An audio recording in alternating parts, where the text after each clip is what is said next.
Buenas tengan todos mis amigos conciudadanos.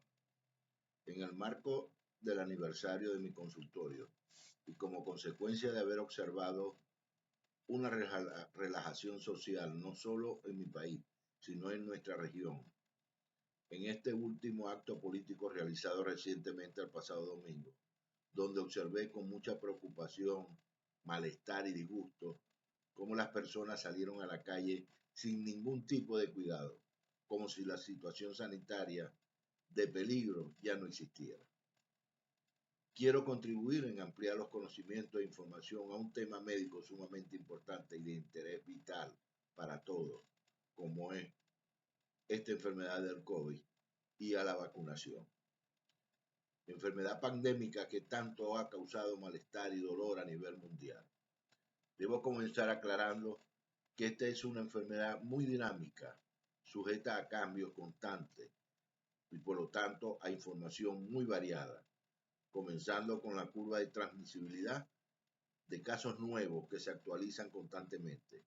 La última fue recientemente el domingo 1 de agosto, en la que vemos que si bien venía disminuyendo de febrero hasta hoy, hay un nuevo repunte que comienza a preocupar y que uno de los elementos, aunque no es el único, es la aparición de nuevas variantes. Por eso es importante comenzar explicando a qué nos referimos sobre esta variante y algunos tópicos sobre ella. Por ejemplo, que no todas las variantes tienen la misma importancia y que los organismos científicos la han clasificado internacionalmente en tres tipos: la variante de interés, la variante de preocupación y las variantes de altas consecuencias. Me voy a referir a las variantes de preocupación, porque la variante de interés no tienen mayor importancia y la variante de alta consecuencia hasta hoy tampoco se han determinado ninguna variante en este grupo, a pesar de las especulaciones últimamente con la variante delta. O sea, si hacemos un símil con un semáforo y cada grupo de variantes le asignamos uno de los colores, diríamos que la primera sería la luz verde, la segunda la luz amarilla y la tercera la luz roja. O sea, voy a referirme a las variantes que pertenecen a la luz amarilla, que es la variante de preocupación, que son aquellas que tienen variación en la transmisibilidad y que pueden originar o no enfermedad más severa.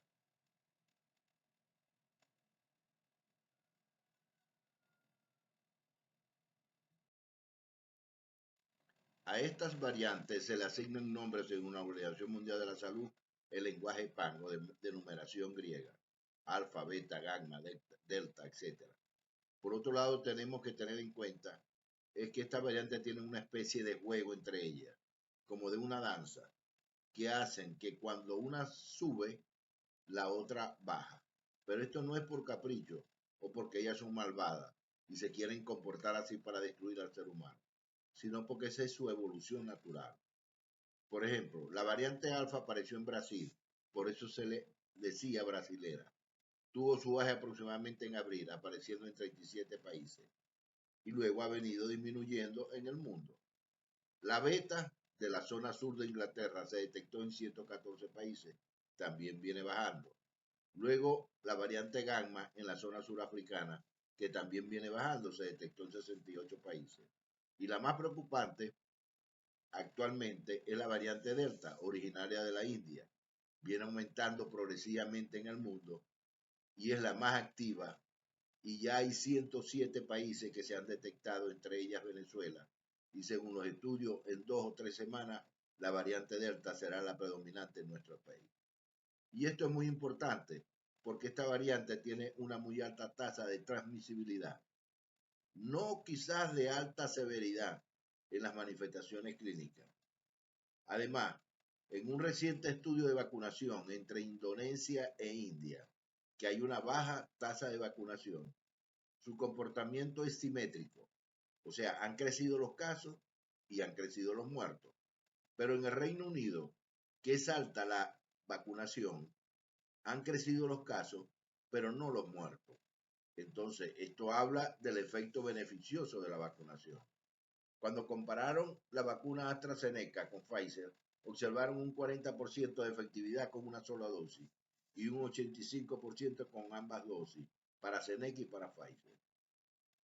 60 y 94% con, con una dosis, pero en variante Delta, 30% con una dosis y 70% con ambas dosis. Sin embargo, los gobiernos, los políticos, irresponsablemente, buscando muchas veces popularidad ficticia, emiten declaraciones sin ningún respaldo científico. Por ejemplo, el doctor Julio Castro, médico internista e infectólogo de la Policlínica Metropolitana y su Sociedad Médica Científica, manifestaron que el gobierno argentino reporta sin ningún estudio de efectividad que lo respalde que la vacuna Sputnik con una sola dosis tenía el 80% de efectividad. Eso es mentira, eso es falso. No hay ningún estudio por ningún laboratorio, ni siquiera por el de Sputnik, que haya publicado ningún estudio sobre la efectividad de una sola dosis. Pfizer y AstraZeneca se han publicado varios estudios y la última publicación fue la semana pasada de la efectividad con una sola dosis biológica. Ahora bien, ellos, los argentinos, tienen más de 300.000 pacientes tratados con Sputnik, así que pueden entonces fácilmente publicar estudios con respecto a su efectividad en base a su propia experiencia. Pero ¿por qué no lo han hecho? Por otro lado, no se puede extrapolar ni tampoco mezclar vacunas para corregir un déficit de vacunas hasta tanto no se concluyan los estudios.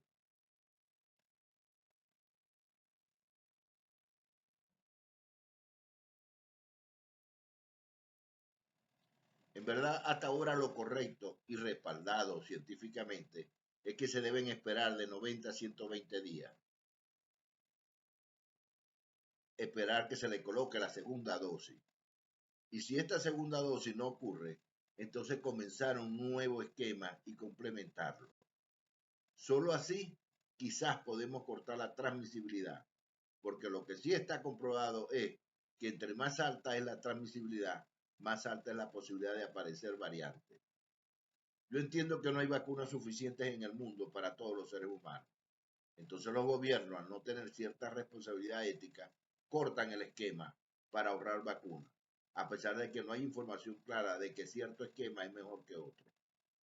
Hay que tomar en cuenta el nivel de riesgo de la persona, porque hay alto nivel de personas susceptibles.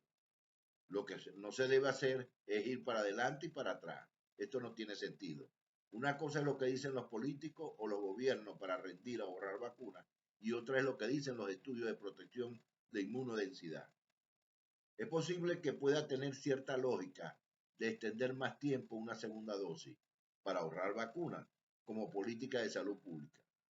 Esto podría o no gustarte, pero tiene una lógica.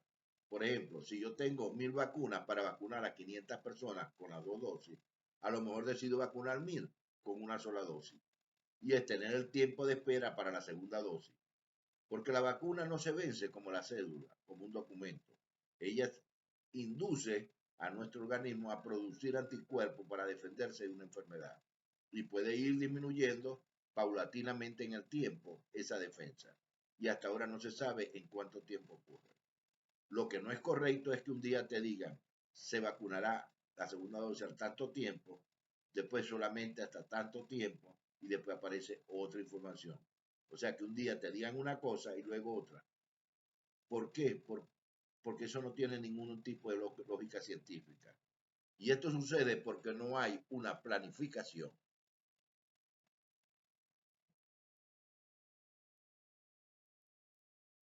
Hablemos de los tipos de vacunas.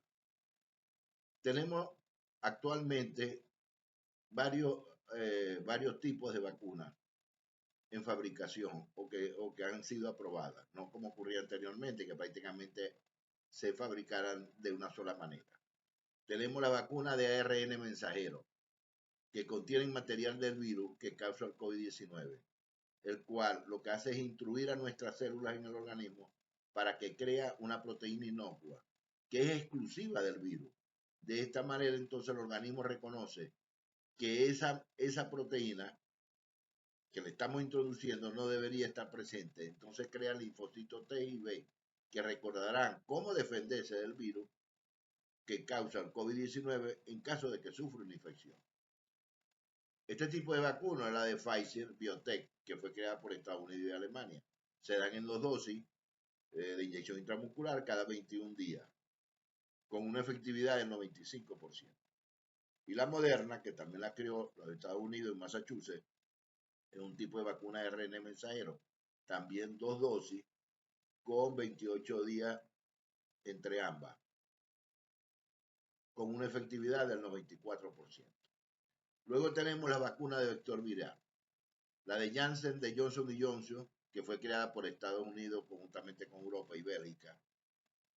Es un tipo de vacuna de vector viral y es la única que existe con una sola dosis intramuscular y tiene una efectividad del 67% hasta ahora. La de AstraZeneca, que fue creada por Inglaterra y el Reino Unido, se dan 2 dosis con intervalos de 8 y 12 semanas y con una efectividad del 63.1%. La Sputnik, que fue creada por Rusia en Moscú y que nos interesa porque es una de las que llega aquí o que llegaba. Al igual que la vacuna de AstraZeneca, la Sputnik 5 es una vacuna hecha de vectores virales, es decir, ¿qué es lo que significa esto? Que ella usa el material genético, el cual contiene las instrucciones para hacer el antígeno. Pero a diferencia de la vacuna de ARN, el material genético va a bordo de un virus distinto. O sea, se utiliza otro vector. Los virus que se usan como vehículo o como vector son virus atenuados, por lo que no pueden causar la enfermedad de COVID-19. En el caso de la vacuna Sputnik 5, los vehículos que se usaron está hecho a base de un adenovirus humano diferente al SARS-CoV-2, los cuales causan resfriado común, no COVID, en humanos, que son el adenovirus AD26 en la primera dosis y el adenovirus AD5 para la segunda dosis. Se utilizan también 2 dosis en un intervalo de 28 días y tienen una efectividad del 93%.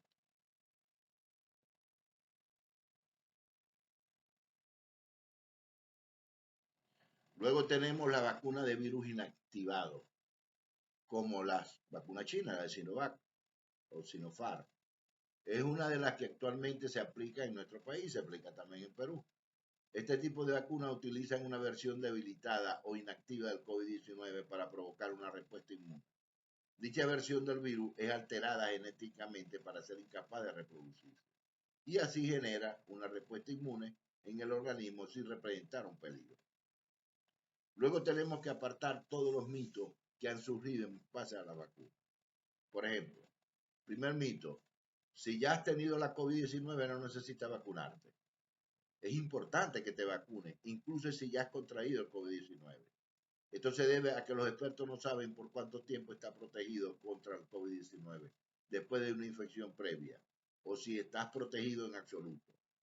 Un estudio publicado en la revista científica de Lancet del 18 de marzo reveló que los adultos de más de 65 años que han quedado positivos en la prueba de coronavirus tienen una probabilidad significativamente mayor que los jóvenes de volver a infectarse con el virus. De 48 en los jóvenes a 80% en este tipo de adultos. Y además, según los autores del estudio, la diferencia puede explicarse por los cambios naturales que debilitan el sistema inmunitario a medida que uno envejece. Igual, determinaron que las personas que tienen síntomas o que han tenido síntomas leves o son asintomáticas en la primera infección, no producen una respuesta inmunitaria lo suficientemente fuerte para prevenir un nuevo contagio. Incluso afirmaron la posibilidad de que la enfermedad puede ser más grave en un segundo contagio. Por eso debe usarse la segunda dosis. Ahora, ¿a cuánto tiempo después de haber padecido la enfermedad te debes vacunar? Todavía no está completamente claro el tiempo exacto, pero por los estudios que se han hecho hasta ahora, se recomienda comenzar la vacuna aproximadamente 45 días después de haber padecido los primeros síntomas de la enfermedad. Ahora, si tuviste COVID-19 pero fuiste tratado con anticuerpos monoclonales o plasma de convalescencia, entonces se debe esperar en 90 días para vacunar.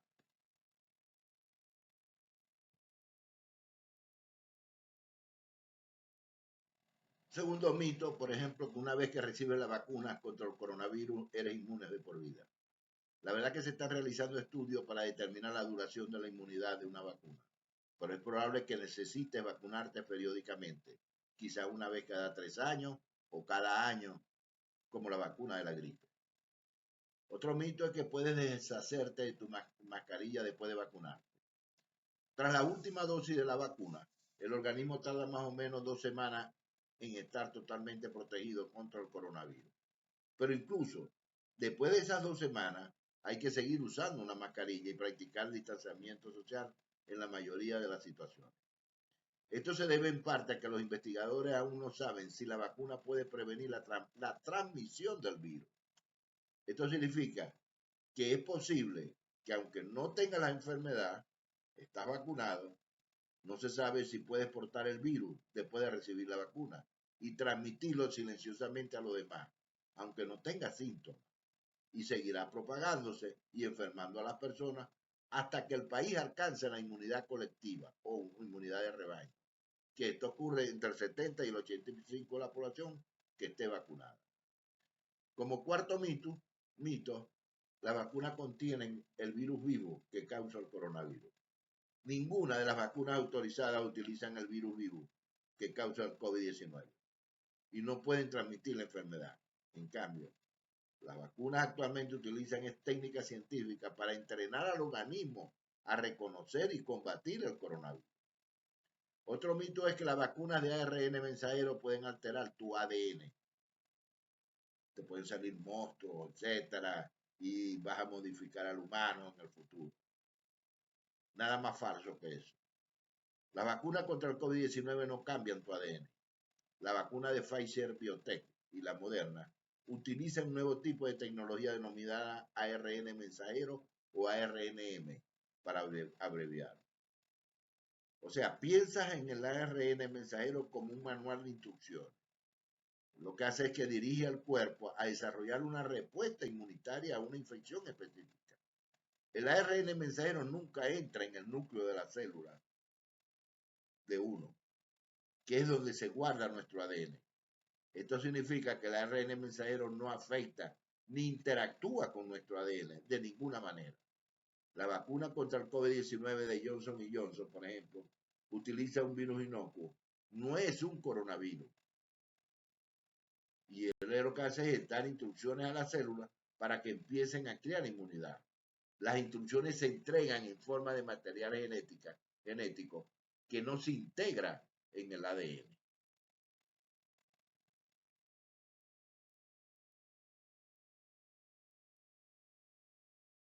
Sexto mito, no necesitas ambas dosis de la vacuna, de aquellas que utilizan 2 dosis. Bueno, tanto la vacuna moderna como la Pfizer Biotech, como la China, etcétera, requieren 2 dosis que se administran con algunas semanas de diferencia. La primera inyección lo que hace es que empieza a generar protección y la segunda estimula esa protección. Así que es necesario para alcanzar la máxima protección que ofrece la vacuna, las 2 dosis. Otro mito es que no debes vacunarte si alguna vez has tenido una reacción alérgica. Bueno, en verdad el único grupo que según la Organización Mundial de la Salud y los científicos deben de atenerse definitivamente en el programa de vacunación es aquellas que han sufrido alergias graves. O sea, si tú has tenido una reacción alérgica a otra vacuna o a medicamentos endovenosos, debes omitir la vacunación. Si bien las vacunas contra el coronavirus no te harán enfermar con la COVID-19, pueden causar efectos secundarios en algunas personas, como todas las vacunas. Los efectos secundarios más frecuentes son dolor en el lugar de la inyección, fatiga, dolor de cabeza, escalofrío, fiebre y dolores musculares. La mayoría de las reacciones son temporales y desaparecen en unos pocos días. En cuanto a que por qué en algunos países no aceptan la Sputnik, por ejemplo, y sí otras. La verdad es que no sé específicamente la razón que tiene cada país para poner sus normas. Por ejemplo, en Estados Unidos no es verdad, como dicen algunos por ahí, que si no estás vacunado no te dejan entrar. No es así, eso no es así. Estados Unidos te exigen es simplemente que te haga la PCR. Y si la PCR que a ti te hace en ese momento sale negativo, pasa sin problema. Fin de la historia. Porque la prueba de PCR es para viajar es para detectar que no tienes el virus activo. En cambio, si tú vives en Europa y vas a Estados Unidos, tienen otras normas. Tienes que guardar una cuarentena de 15 días.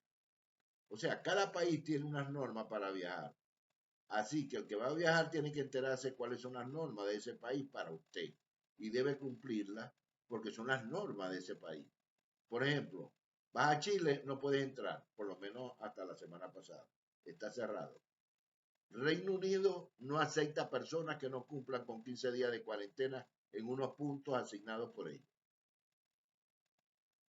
Y la vacuna Sputnik no la acepta Europa porque no ha tenido el visto bueno de la Organización Mundial de la Salud. Y no lo ha tenido porque la Organización Mundial de la Salud le ha pedido que complete la información requerida y que han cumplido el resto de la vacuna. Y ellos no han enviado esa información. Y eso, hasta que la Organización Mundial de la Salud no le dé el visto bueno, la comunidad europea no va a permitir su aplicación. Y ya eso depende de su normativa. En la ciencia tratamos de no tomar conducta en base a especulación.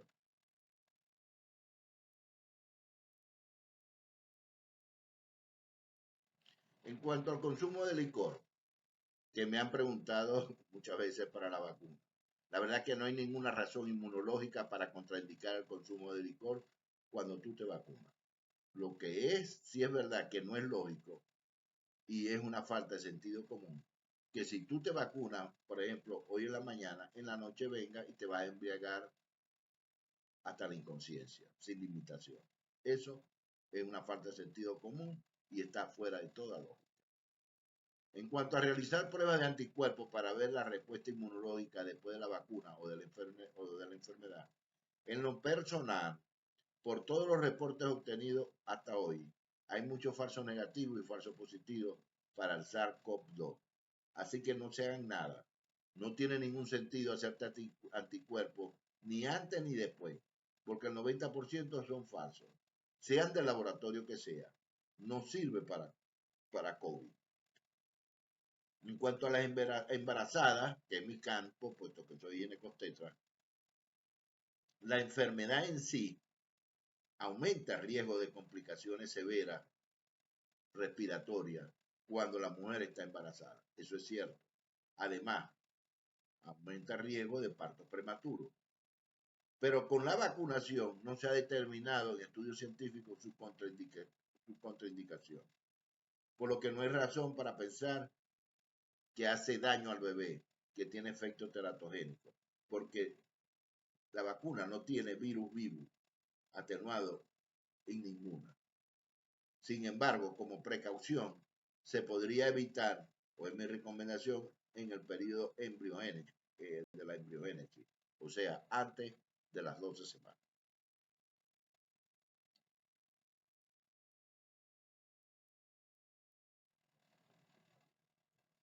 COVAX solo tiene, según la Organización Panamericana de la Salud, cientos de miles, no billones, de vacunas para ser enviada a Venezuela entre agosto y septiembre. Solo de la vacuna Sinopharm y Sinovac, que posiblemente llegarían a Venezuela. Solo miles, ¿ok? Por lo tanto, debemos exigir al gobierno nacional que en lo posible trate de completar el resto de la vacuna necesaria para nuestro país. Por otro lado, no tiene sentido, al finalizar los estudios de efectividad, mantener una población desprotegida y de contagio, como es el caso de los niños y los adolescentes, porque así nunca se encontrará la inmunidad de rebaño, porque se mantiene en un grupo etario la transmisibilidad y continuarán entonces apareciendo variantes. Por eso pienso que una vez que tengamos los estudios de efectividad y efectos secundarios en esta población, vamos a culminar implementando la vacunación universal. Los países actualmente están tomando medidas ante la creciente de la tercera ola. Arabia Saudita está bloqueado sin vuelo, entrada y salida. Tanzania, bloqueo total. Brasil se sumerge en su capítulo más mortífero, más de 4.100 muertos hoy. España ha declarado una emergencia prorrogable. Reino Unido anunció bloqueo de un mes. Francia bloqueó por 2 semanas. Alemania bloqueó durante 4 semanas. Italia también siguió hoy el ejemplo y cerrará su frontera.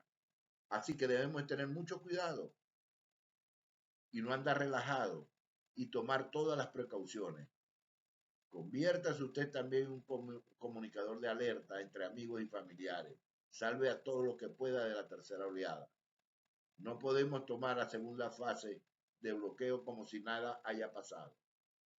La historia nos dice que la tercera ola es más peligrosa que la primera, como fue el caso de 1917 a 1919 con la gripe española. Millones de personas murieron en esa tercera ola. Protégete a ti mismo y a tu familia. Mantente a salvo. Usa tus métodos de barrera. Mantén el distanciamiento social. La historia no miente. Hagamos una sensata reflexión. Por último, como lo repito y le repito, sean precavidos, no se confíen, usen los métodos de barreras conocidos, mantengan el distanciamiento social y exijan su esquema de vacunación completa. No se crea inmune, amigo mío. Recuerde lo que siempre digo sobre esta enfermedad. Ella es como los cachos. Unos sabrán que lo tienen, otros lo sospecharán y otros ni siquiera se enterarán que lo tuvieron. Doctor Mario Lara.